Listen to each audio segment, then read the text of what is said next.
لبيك اللهم لبيك لبيك لا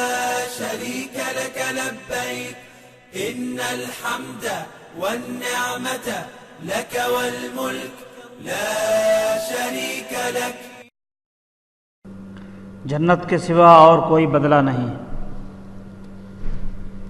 حضرت ابو ہریرہ رضی اللہ عنہ سے روایت ہے کہ آپ صلی اللہ علیہ وسلم نے ارشاد فرمایا، ایک عمرہ دوسرے عمرے تک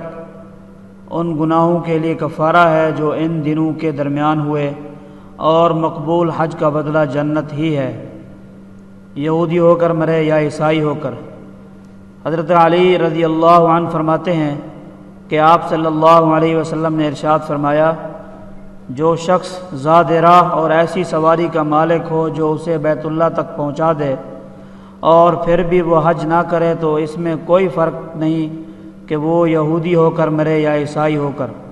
اور یہ سزا اس لیے ہے کہ اللہ تعالیٰ نے ہر اس شخص پر جو استطاعت رکھتا ہو بیت اللہ کا حج فرض فرمایا ہے۔ چنانچہ اللہ تبارک و تعالیٰ ارشاد فرماتے ہیں، اور اللہ تعالیٰ کے لیے لوگوں پر بیت اللہ کا حج کرنا واجب ہے، ہر اس شخص پر جو اس کی طرف راستے کی طاقت رکھے۔